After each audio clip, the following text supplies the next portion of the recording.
Salutations, Dufoes. This is your fabulous leader, the Queen of Shade, coming at you with another special presentation.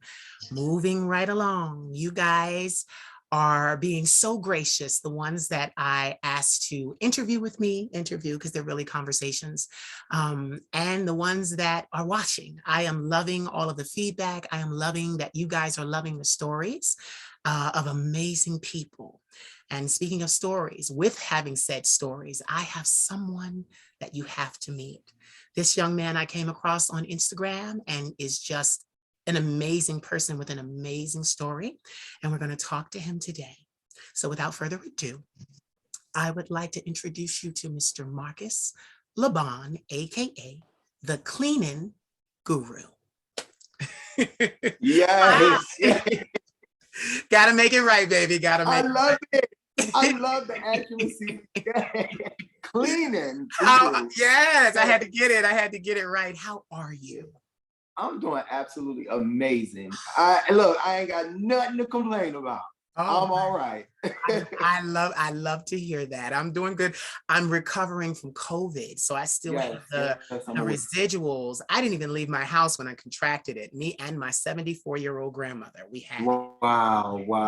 My 20-year-old nephew and his girlfriend brought it home from work. There was a breakout at their work, and they brought it home. Before it could be contained, we had it was crazy. So I'm recovering, but I'm at least, I had 5 days where I couldn't do anything because I couldn't even stand. And now I'm able to kind of get back into work. So you see me, I'm all ready. And it's that energy. It's that good energy. They can't hold it down. Can't keep a good dog down. So tell everybody, where are you from? Where were you born? Where are you from? So I moved around like a military brat. I always tell people I was originally born in Detroit. We left at a very young age. My mom married, divorced. So I've been a little bit everywhere. But I guess you can say I was raised between Delaware and Savannah. That was where I started really finding myself. Went to high school in Savannah, failed my 9th grade year, you know what I'm saying, kicked me out of public schooling. And then I moved up to Wilmington with my father, where I graduated. Okay.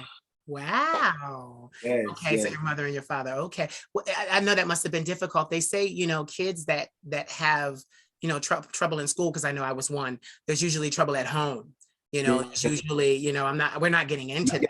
We're not getting into that, but I know that, most people, they want to say, oh, the kid's doing this, or the kid, especially for Black men, oh, he's acting out, oh, he's doing this, or he's violent, or he's fighting, or he's this, or he's that. It's usually because there's something underlying happening in us, with us, to us, through us, something like that. So you move up to Delaware with your father. How did that go?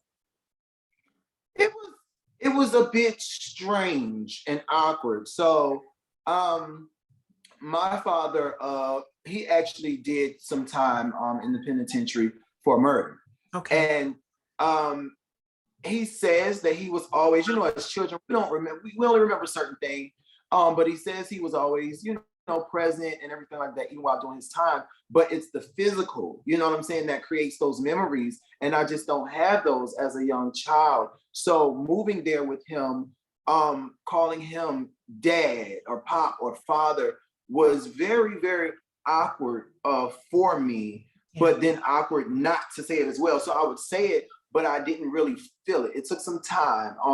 Lived up there with him for about 3 years. And he played a very huge role in a lot of my structure and a lot of my morals that I go by now, because I can understand them. And I'm grateful to him for that in that small amount of time that I gained from him. I'm a PK. He's he's a pastor now. He done been a pimp.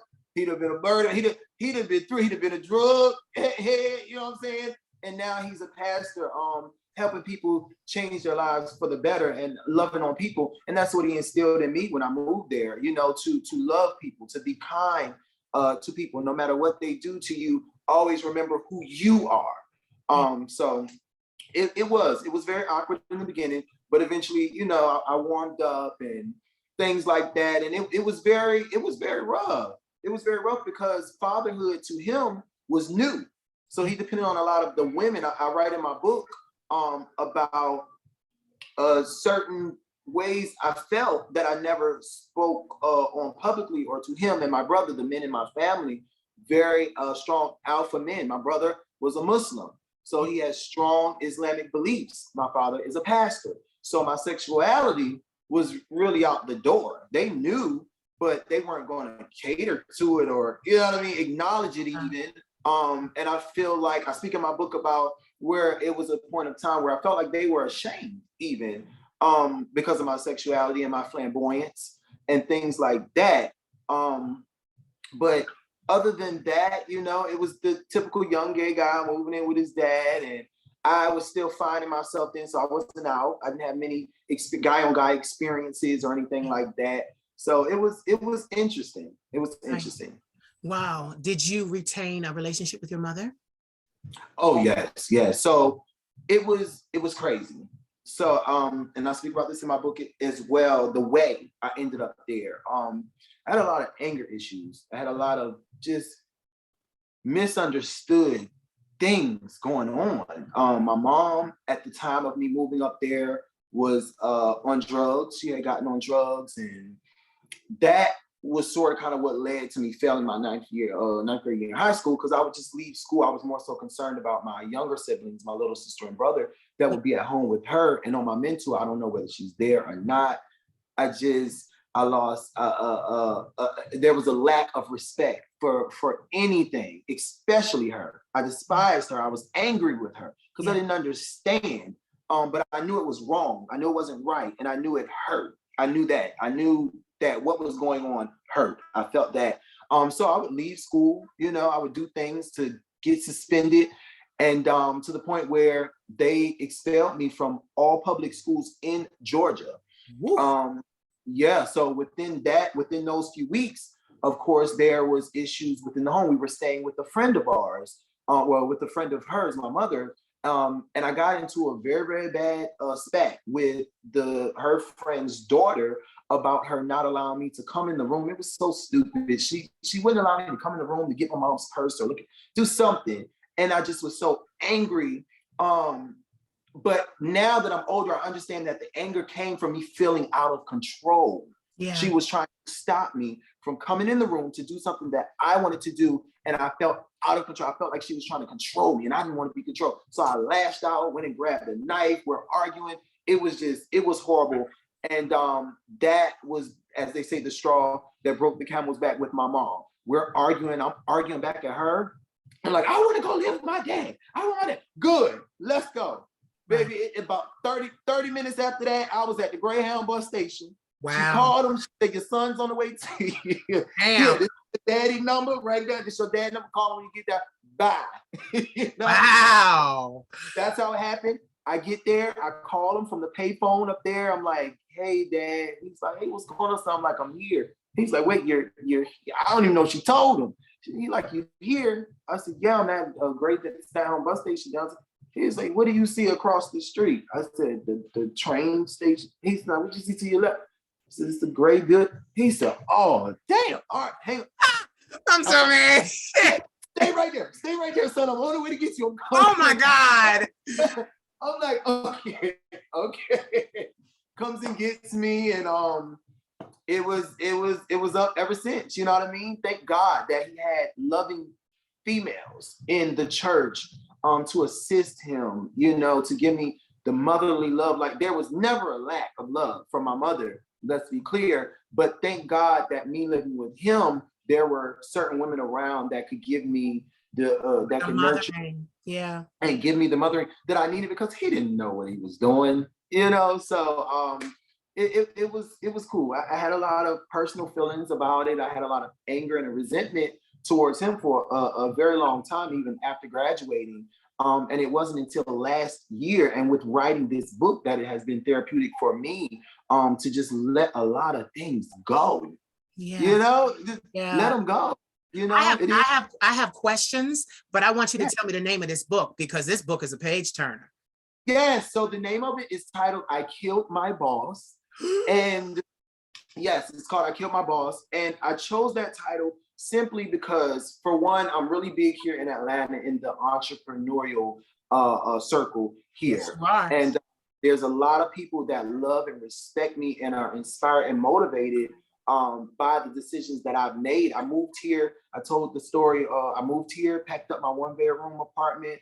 I drove a U-Haul all the way here. I literally only had $20 left that I borrowed from a Negro that liked me. That I said, I need to send me $20, order me something to eat. You got no money.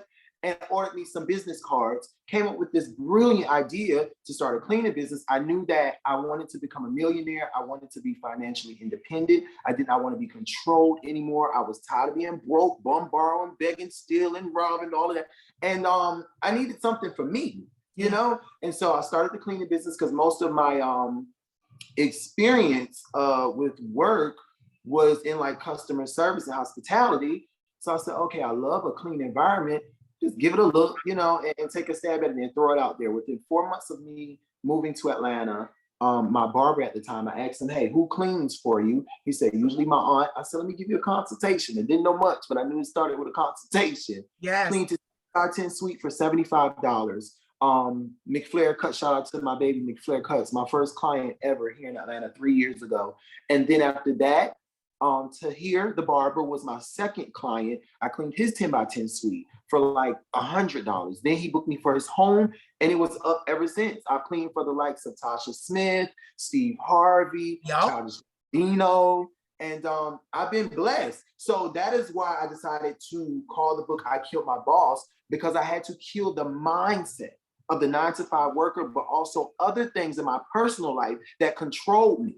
You see what I'm saying? Yes. Because a lot of things in business is connected to your personal life. And if your personal life ain't together, you ain't gonna be able to know how to talk to somebody when they being disrespectful to the point. You know, you gotta get your bag.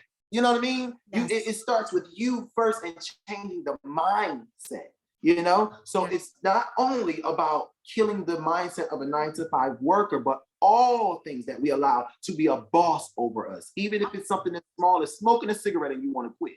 All things that we allow to control us.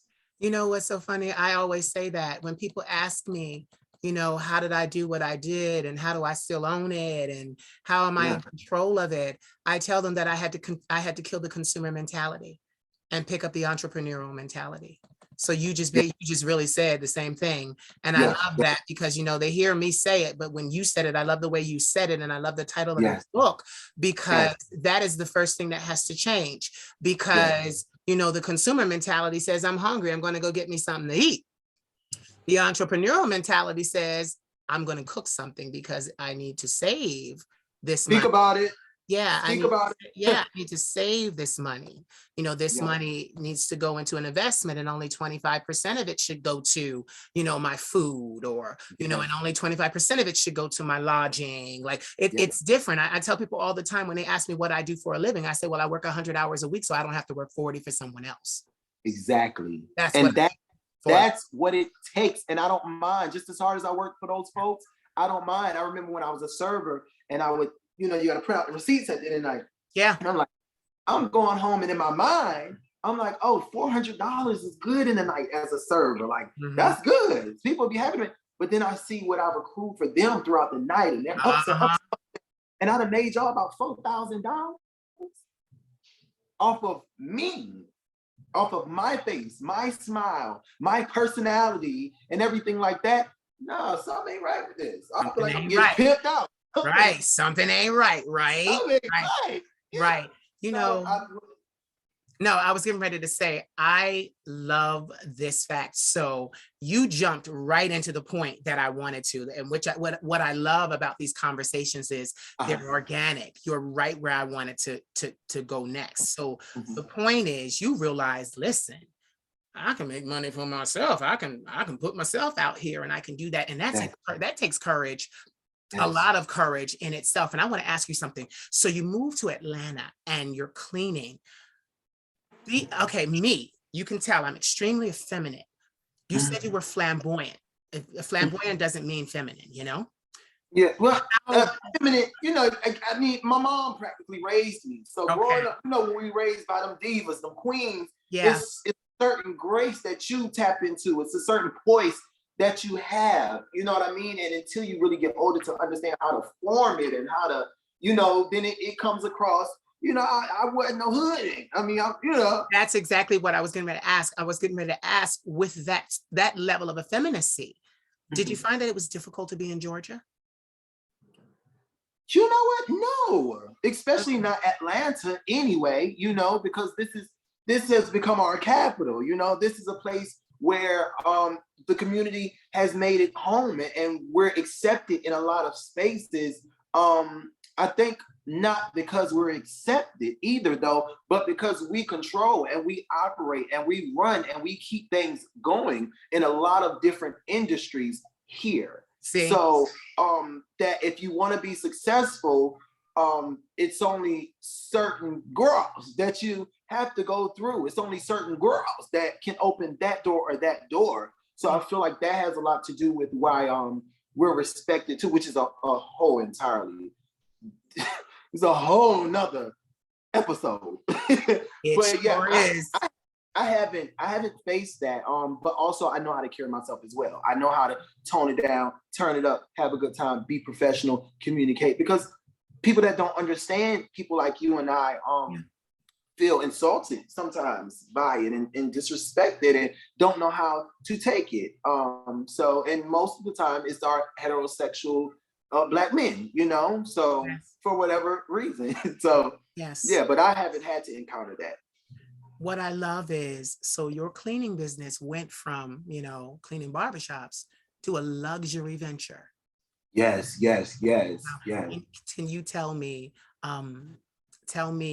what is the word for this? Your outfit, what is it now? Like, do you have a fleet of cleaners? Do we do offices and luxury homes? And because that word luxury brings it to a whole nother level. So explain exactly. So explain luxury when it comes to so with luxury, I'll be completely honest with you. In the beginning, I had no idea what I was doing except for how to actually clean. Right. From the perspective, I had no insight on how to operate a business. So in my mind, I knew I wanted them, and this, I could be totally transparent with you. Yeah. I wanted them white folk Yes. to book my cleaning company, because in my mind at the time, that's who I felt like would have the budget to pay for the services that I was offering. Right. I've only had two Caucasian clients since I started my business. Wow. And I think I didn't really understand how our people, they doing a thing here, man. Like, we got some Black folks here that's really, really getting to a bag and that are very, very successful, and really, really doing it. And that's what I was gearing to at first when I came out, like, hey, it's the cleaning guru. And, I wanted everything to be so perfect. And then I'm like, wait, I can be me. Like, I can tap into that urban me. I can be comfortable. I don't have to be so uptight, because I noticed my people were the ones booking me, and keeping my bills paid. So luxury was just the title to separate me from other cleaning companies and know that I would go over and beyond. And the people here with these big homes and expensive pieces in their homes could trust me to know that I had the insight on how to clean particular floorings and stuff like that. Now I do have a staff of people, a lot of people, because I don't post a lot of me physically cleaning anymore, thought for a long time that I had already retired. My New Year's resolution was to retire from physically doing the cleaning, and no matter what type of financial dip I have to take, I'm going to pay for the labor, because now it's time to work on the business and not in it, which is the next book that I'm writing, how to work on your business and not in it. That way I can expand. I'm tired physically.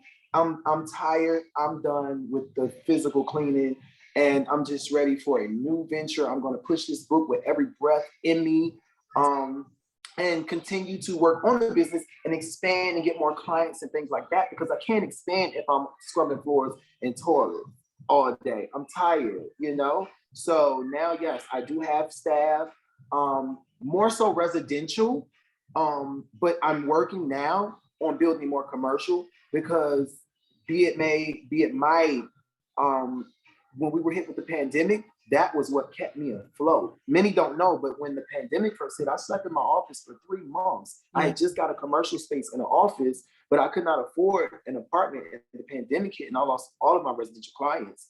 And here, Park Mobile, which is a major company that does all of our parking, booked me, and I grossed $6,000 in a week from them, only spending $1,000 in labor and $100 in product. So everything was all profit after that. And that was how I sustained myself and got a new place and everything like that. So I'm working on more so commercial now because they have the budget, for cleaning. You know what I love and what I hear about you is, like you said earlier, oh, I had anger issues. No, you know what that translates to me? There's a fight in you. Yes. There's a fight in you. Yes. And I respect that. Thank you. I commend that and I respect that. Like that is it. Like people don't understand that it's life or death out here when you have a business and it's yours. You either eat or you don't eat. You go without. Yeah, baby, we had some days where we did. Yeah, and I was getting ready to say, I ain't always look like this. Look, I ain't always look like this. It's man. Let me tell you, I ain't always look like this. And the people don't see that, Queen. I think if I had to say, what do you hate most about Atlanta? I love Atlanta. It's been amazing to me. Yeah. It's been great. The number one thing that I hate in Atlanta that a lot of people do is they show the good. Now I'ma always look good. I don't care if I got a dollar in my pocket. You ain't gonna know it. You gonna throw that Negro, they're a millionaire. Yeah. I'm always look good, and I'm gonna throw something together, and I'm gonna make it do what it do. Yeah. And I show a lot. A lot of people feel like, oh, he got money, oh, he this and that, because of it's just in me. You know how we get. We gonna give you a little coin. We gonna give you a little coin, but they never show the downtime. Yeah. The moments where you didn't have it, and I thank God that I am privileged enough for the people that have been following me over the last 3 years that seen the transition, that can really truly be inspired by that. Yeah. Because here in Atlanta, you'll meet people and they only show you the good, and it's discouraging to a lot of people. And we have a responsibility, okay, to inspire and motivate people. This is not, my life is not my own. What I do at this point is for you and you and you and you and people out there that felt like I did, that did not believe in themselves and that didn't have anything to inspire them. That is what I am here for, and that is who I am. So it is my job and my obligation to let you know it wasn't always like this. Right. Shit wasn't always sweet. Right. You know what I mean? But you can make it and you can get to this level and far exceed the level that I'm at if you tap into and believe. Change the mindset and truly, truly believe that you can do it. So that for me is where I'm at with it. Just letting people know, like, look, what is it you are about to? That for me is my biggest thing. I want people to really, really know it ain't always been like this, but you can do it. I want you to believe that you can do it. Be inspired, be motivated, and do it. And I ain't giving up because I know that you banking on me and I'm banking on you too. Yeah, I have this thing. You see a lot of people where when they come up, they delete all of the content where they were in the transition. I say it's all there because and my thing is even from day one, I'm one of those people. My therapist tells me all the time, and my psychiatrist, you're such a prodigy. You're such a prodigy. But I knew even in the beginning when I didn't even have the formation, I knew, no, these people need to see the change. They need to see the growth. They need to, and it was also for me. I needed to see it. Yes. So I scroll down to the bottom of my Instagram and I'm like, wow, like, wow, like this. Is, oh my God, and because I post so much content. So like I have 22,000 60-second videos, like in 6 years. I have a lot of content. I'm a workaholic. I started this venture and I am 120 interviews in about a month and 10 days. Amazing. Yeah. So, but my thing is people don't know that, you should, it's to remind yourself of the plateaus and the levels that you're hitting.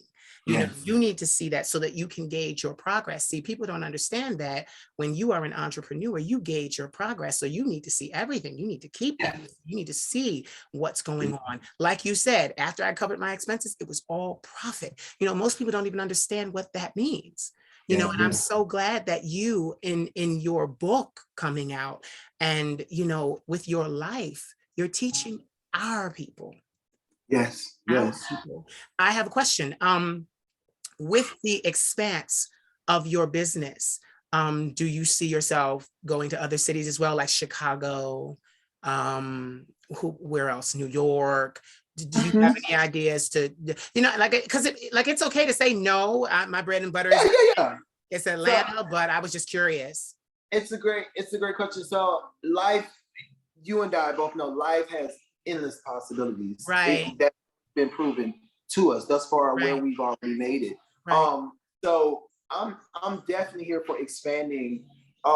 One city for sure on the map already. Already have cleaning products there prepared and everything. I just haven't had the time to actually go for like a good strong 30 days and promote and push and market Right, right. is Wilmington, Delaware. Okay. Because I have a family up there, particularly women, Yeah. that they're waiting. They want to quit. They're like, bro, we'll work for you. Like, retire Wow. years. We'll clean for you. We'll help you build the business. I just haven't had the time yet to really go up there and market. And I think what it's going to take is me just camping up there for about 30 to 90 days and Yeah. push and market and get the ball rolling. Yeah. Also, Yeah.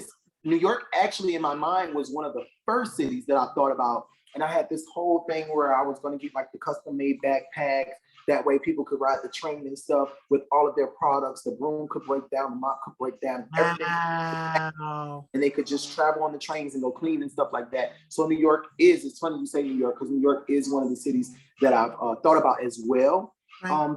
Just haven't focused on it yet. Yeah, just haven't focused on it yet. But when there's room, when the room is made for it, I'm definitely here for it. It will happen. Get this. With you having to be so focused and with you having a very successful business, how, how does your inner circle look? Your circle of friends and family, how does that look? Ooh, Exactly. girl. You Exactly. going, girl, Exactly. you gonna do that? Exactly. You knew. Yeah. Yeah. Exactly. Like you even to be honest, you just answered the question, and I came back with exactly. So if you want to move on, we can move on. But yeah. So I mean, well, no, because we need people to understand this and know this and expect it. Yeah. The last year, Yeah. I have disassociated myself with, I can count at least three, three or four people that I love dearly. Yeah. Some of them I've known, one of them a relative, the Yeah. other I've known over 10, 11 years. Yeah. But what I learned is, and we've heard it before, everybody can't go. Yeah. And as you're continuing to grow, because it's just not about being successful in business. Remember, I said self first. You have to do the Yeah. personal work first before you can start a business. Yeah. And stretch yourself out there to the people. Your energy, Mhm. you got to have your internal together. Yeah. And as I continuously work on my spirit, my mind, and my inside, Yeah.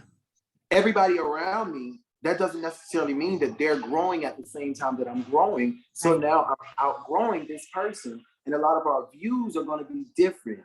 A lot of the thought process on certain things are going to be different. So it hurts. It hurts. But I won't let you stop me from the work that I've invested in to continue to grow. Yeah. Hopefully it motivates and pushes you to do the self-work and come with me where I'm at. Yeah. So over the last year, a lot of what I'll say is a lot of true colors have been shown. A Yeah. lot of true colors have been shown. I have a very, very, very small circle. Yeah. And that circle is everybody has their designated position in my life. And I like it. I like it that way. Yeah. Do I get lonely? Yes. Mhm. Yes, I get lonely. I was just in a relationship. And it you want to have a companion, but it has to be right, So especially you got no friends like that, you ain't got no companion.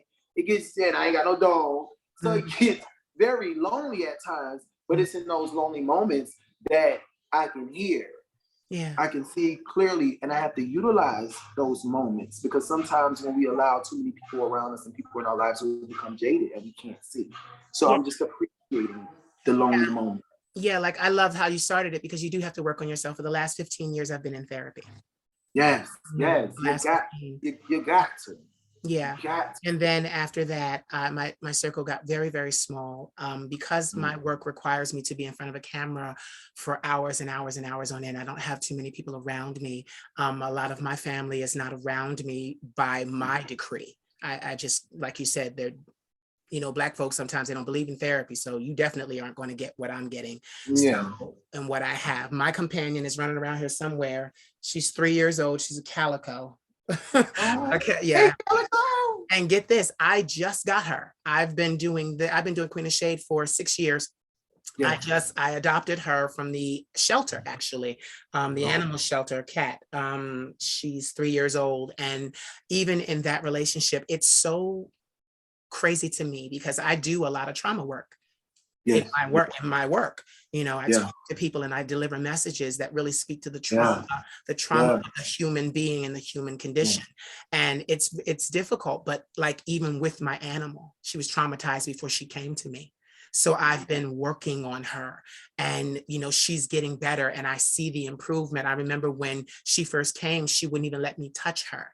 She would bite and scratch and, she just did not trust, human contact. And, and I asked, Can you blame her? right. I don't trust human contact either, Queen. I don't blame her. I don't trust human contact either. You know what's so crazy too? You call, how you call a regular dog, male dog is a male dog, female dog is a bitch. Right. Male cat is a tom. Female cats, you call them queens. They're actually yes. So it's funny that you said that. No, but yeah, but what I love, and I said that was because after to see the transformation. The transition, yeah. Yeah, and the transformation. So I was going to say to you, even though you were like, yeah, I get lonely, I do too, but not anymore because I got her. I was going to tell you, get you an animal, be a dog, a cat, something that follow you around and look at you like I love you with those eyes. Yes, and you can talk to them and they listen and they don't put their sense in. It like I'm trying like as one entrepreneur to another, it will do wonders for you. Like, and you're already you're like, and what I love is you sound very comfortable. So you're very comfortable with yourself. I can tell you're very comfortable with yourself. I can tell that this is who you are. So, but yeah, a cat, please, an animal will. I remember I was in New York City, actually. I was walking down the street and I had a Jamaican psychic stop me. And she told me, I'm gonna tell you exactly what she told me. I've never said it on camera, but she told me, she said, young man, you're going to be like Barack Obama. And I looked at her, and this was before he became president. And she said, you're going to come out of nowhere and you're going to sweep the pool. And she said, you're going to be largely successful. And then she said to me, she said, invest your money in animals and not human beings. Because I love animals. I went to school. I was going to be a veterinarian, but I stopped because of mental health and illness. So, but she said, people will only use you and leave you with no money. But animals will love you no matter what your life condition is. And I thanked her for that. And it's so crazy because being who I am now, I built this with the sweat of my own brow, and worked it when nobody else was looking, and cried, and had people trying to hinder me, and people trying to stop me from getting ahead, and I had the whole nine. But it's mine. And I feel very proud of what I have and what I've done. You should. And my thing is, even though I do it this way, because even before the pandemic, I was doing it this way because of my need for privacy. Even though I'm very transparent, my need for privacy was really a need for a safe space. So what I did was, even with my 60-second videos, I created a safe space where I could work and do what I needed to do, and then bring other people into my safe space where they could also feel safe, and we could have an amazing conversation and create amazing content, you know, and it's always been that way. I remember when I because I'm a singer too, you might not know that.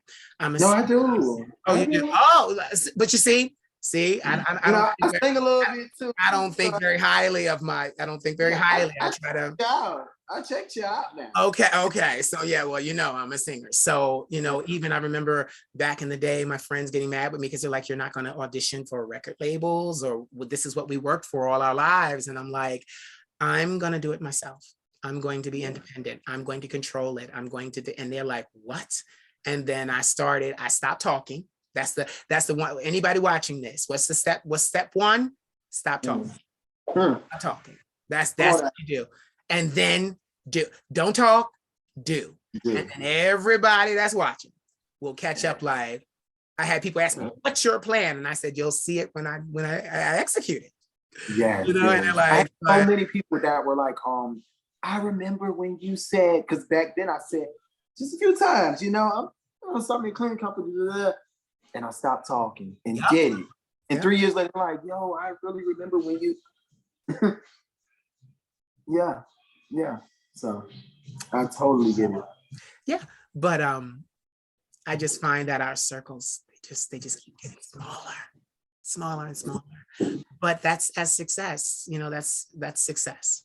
So with that, do you see, like, now that you're an adult and successful and you found your niche in Atlanta, do you see your mother often, your father? So I'll be honest, the communication between like my father and things like that, I have to protect my energy. That's what I'll say. Just this Christmas that passed, I actually went home to visit my mother in Detroit. It was the second time that I've been there since the age of 3. Wow. And she brought her home up there, and she's been up there for a few years, but she usually comes to Atlanta. And I went up there for Christmas. All she wanted was a picture with all of her kids. My brother did 23 years in a state penitentiary as well for murder.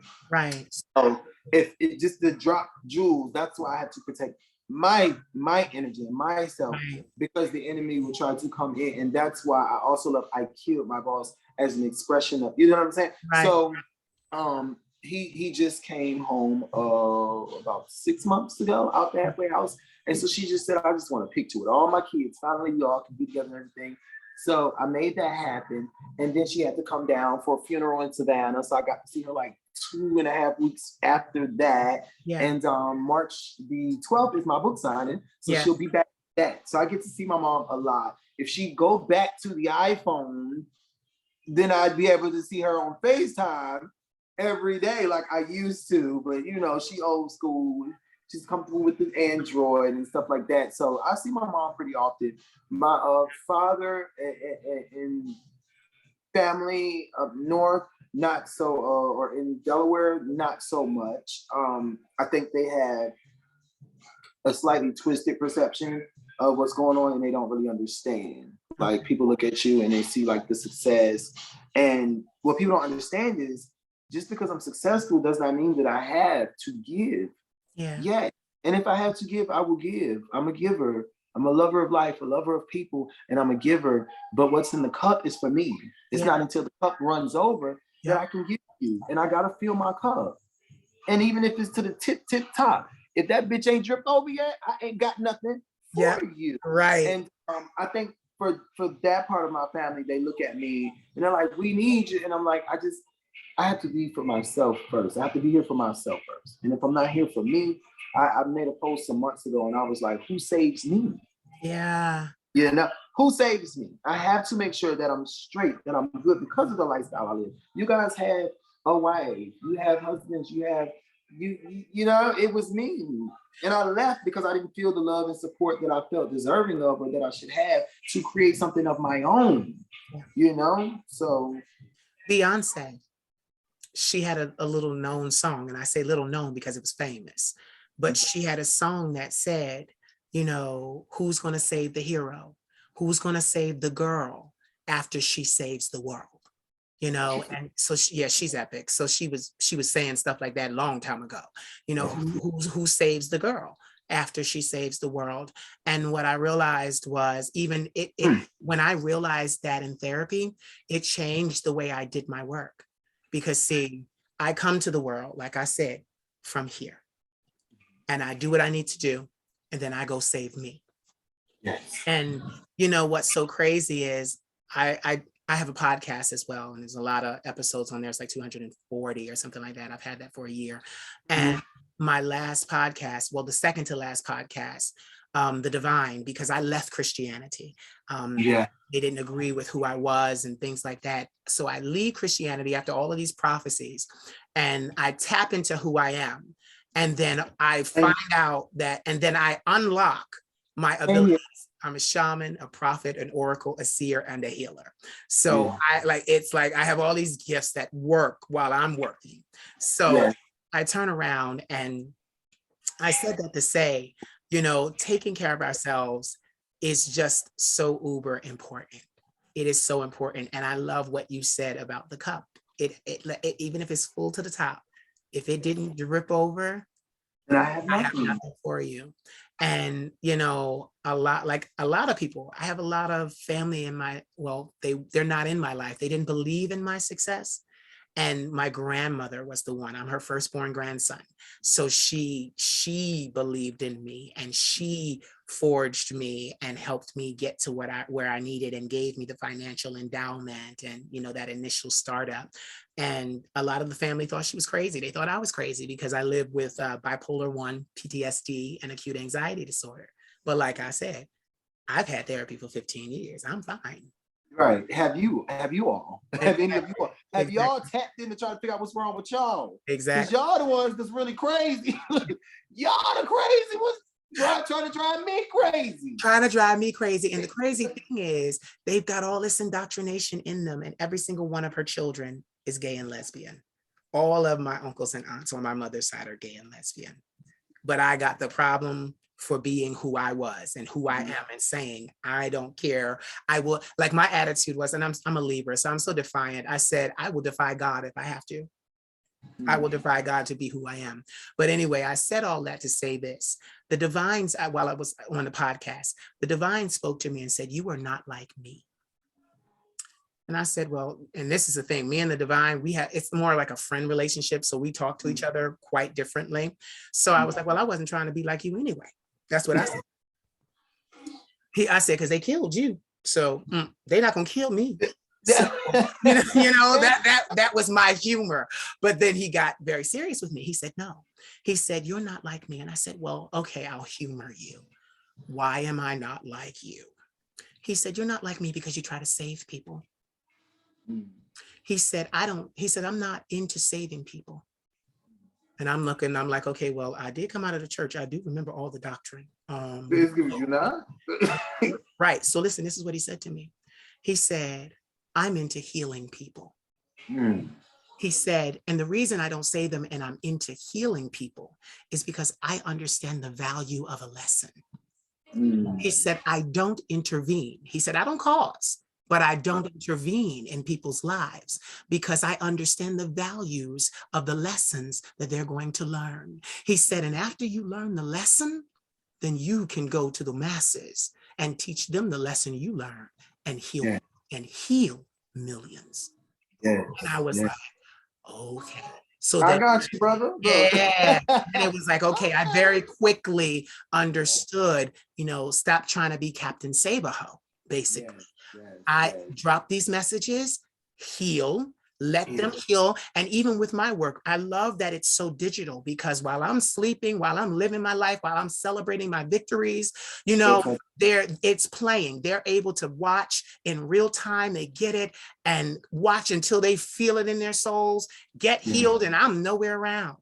I love that, and a lot of people, because there are a lot of businesses out here where they're trying to build passive income and residual income. That's like the dream, is to have passive income and residual income, and for me, like, it was so crazy because, I've always been an entertainer, but I'm an intellectual entertainer. So there's a difference there, so it's just, when we understand that, you have to protect your peace. And when you said that, it sparked me because I was thinking your father is probably, with the doctrine and all, not still trying to give you you out of the ark of safety, but I mean, he's hip, but he's a black man, and he doesn't quite, if you're not, then you won't completely understand. You can try to experience.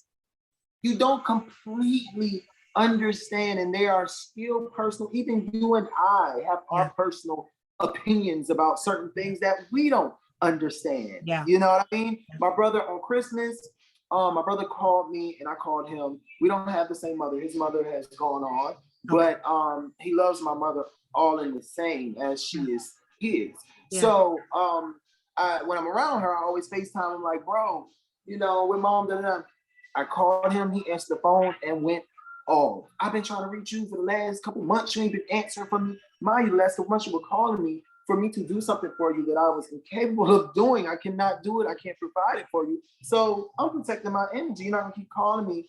No, when the time is right, I'll speak. You don't know what I'm going through. I have personal things that I go through in my life too. Right. That you don't know. What about me? Call me and ask me, am I okay? Call me and ask me, do I need $20, $30, $50? Call me and check on me. Stop calling me. So I got called every punk that there was to be. You answer the phone for your faggot friends. You doing that figure to them? He's Muslim. And so I said, you know what?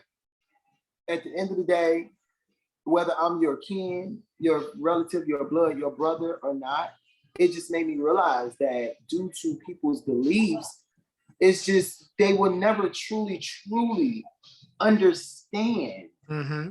And I can't hate you and I can't be mad at you. And thank God I've never been one of those people that you can say, oh, faggot, oh, punk, and it hurts me.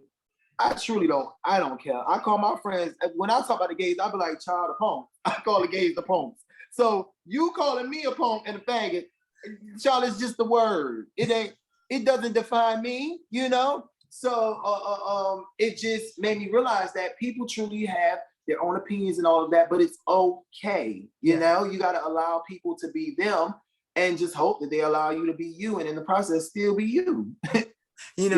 One year, because I was one of them ones where it hurt real bad because I've been being called it since I was like 5, and bullied and bullied. Sound of my voice, it's lower right now because of my dealing with COVID. But get this, I go into my therapist and I'm crying and I'm talking to her about this stuff. And I'm like, they call me a faggot and this, that, and the other. Da, da, da, da, da. My therapist said to me, are they lying? You gotta think about it. Then I stopped. I stopped. So she said to me, she said, if they're not lying and it's true, why does it bother you? Because it's true. I was like, and then I realized it wasn't about it being true. I didn't want to make them right. Yeah. But it's the way they used it. You weren't dumb. You knew the way they were trying to use it to intentionally inflict pain and insecurity on you. And she freed me because she was like, oh yeah, you're a faggot, you're gay. Next. Like that was her attitude. Next. And it put it in my head. So now I hear it and I'm just like, okay, well, they're not telling me anything I don't know. Yeah. If that's the term you want to use, instead of saying gay, I'm gay. Hey, suit yourself. Because I argue with you. Just to be extreme, just to be really candid right now, every straight man that has used that terminology to me, I have slept with. Yeah. but it's true. Oh, it was the foreplay. Oh, okay. Yeah. Yeah. Oh, yeah. Okay. Well, usually when someone tries to inflict insecurities and pain on you, it sprouts from their own insecurities. Yes. Yeah. It's not hard to be a kind person. It's not hard to be nice. It's not hard to respect people. Right. You have to way more energy to inflict pain on somebody than what it gives to love on somebody. Yeah. So that's what I had to learn. That it's not about me. It's really about you. Exactly. It's not about You're not mad at me. You mad at you. Yes. Okay. Like, when you do that, then they look at you like you got them. It's deer in the headlight. You got them. You can do whatever you want. They're like, take me. It's so Right. funny. So, like I said, you're in Atlanta now. You're doing great. You mentioned to me that you sing. Yes.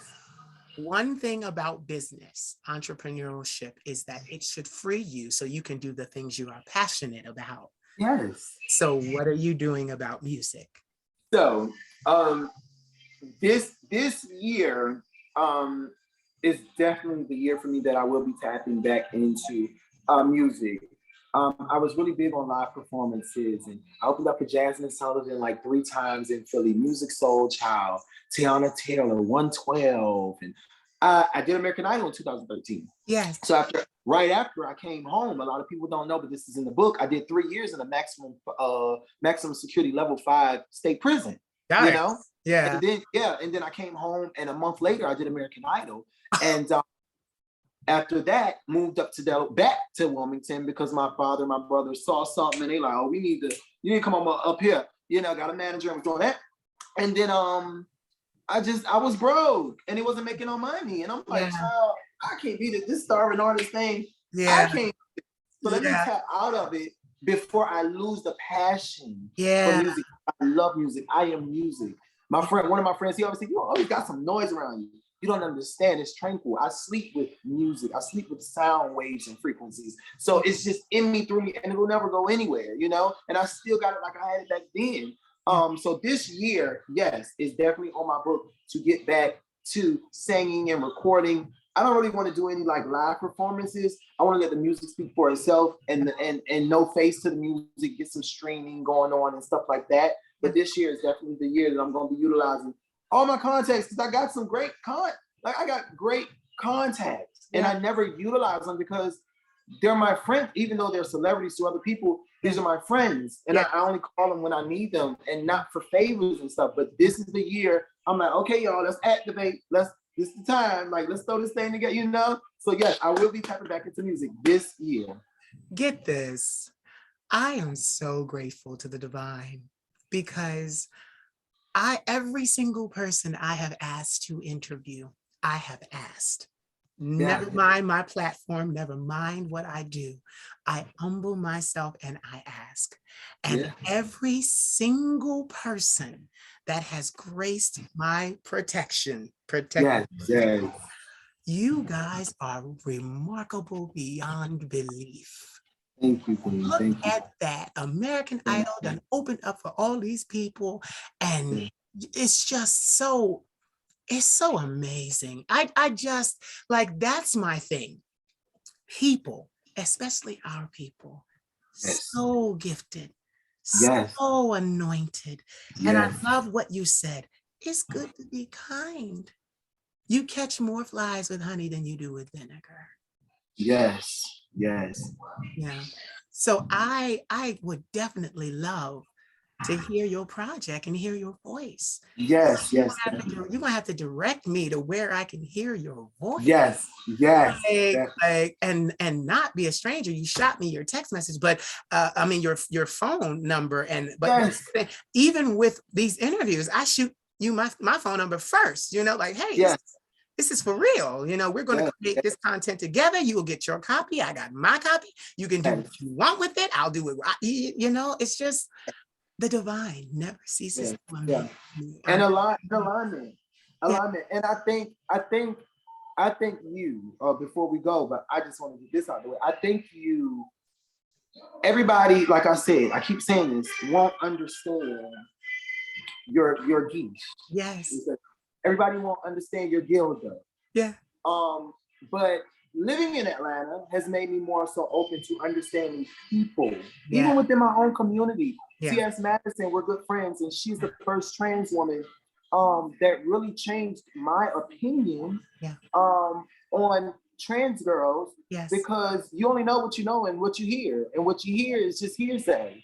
So being around her really totally changed like my view on trans girls, and it's just like, wow. And I told her that. I'm like, well, because it wasn't given for me, you know, and you really made me like understand and stuff like that. And I say that to say, I thank you for being you. You are beyond phenomenal, beyond and impeccably amazing Thank you. person. Thank you. I'm inspired by you. I'm motivated by you. Your love, your energy, the genuineness, and it's just like shit. Like, man, you got that thing. You know, you got that thing, and I thank you for that. It's so pure, and it's such a gift and a blessing to possess. And I pray to all the gods above that never, ever, ever shifts, changes, chips, breaks, or anything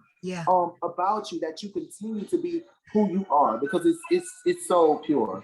Yeah. It's so pure. Thank you so much. And you know, I took the high road in my career. I also did American Idol years before. Didn't make it to television. Instead, I went to Paris to model. And yeah, I've been around, and that's the thing. But you know, out of it all, the gratitude is what keeps me grounded. When you hear my story, it's all over my podcast. No, I've heard it. I've heard it. I know about what yeah. I am glad to be alive. Yeah. And in my right mind. Yes. And still able to do what I need to do at 39 years old. Yes. You know? So all of this is it's amazing to me.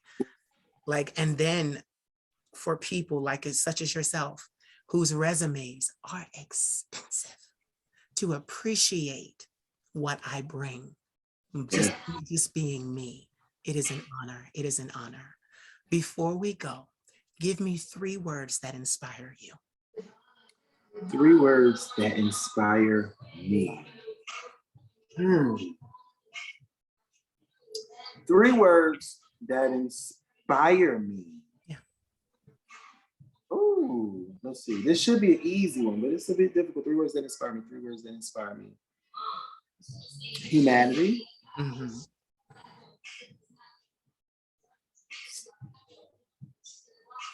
I'll take this one from you. Gratitude. Yes. Definitely gratitude. I try to remain humble in all things that I do and remain grateful for all things that I achieve, that I accrue. And for the third one,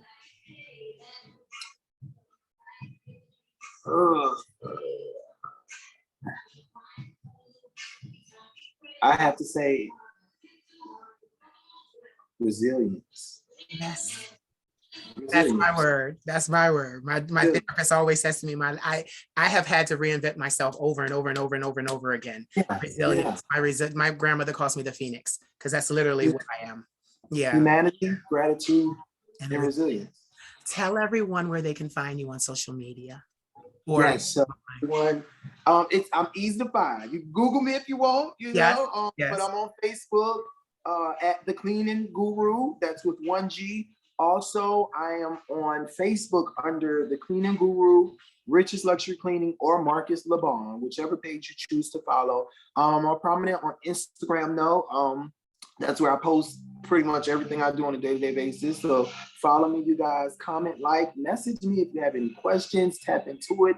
Definitely, if you guys are in Atlanta, RSVP, the link is in my bio on Instagram if you want to partake in the book signing March the 12th. And if not, grab your book. Get into this book, you guys. Tap into it. It's a great read. It's not a very long book. It's a great read, though. Starts off as a memoir. You need a little bit of inspiration, a little bit of motivation. If you want to read something about somebody that's just like you, and you, then you need to tap into this book if you're figuring out how to get to the next level and tap into a greater mindset. So thank you so much, Queen. Thank you. Ladies and gentlemen, don't go nowhere. You have heard the vocal stylings of Mr. Marcus LaBon, aka the Cleanin Guru. Say bye to the people, but don't go nowhere. See you guys.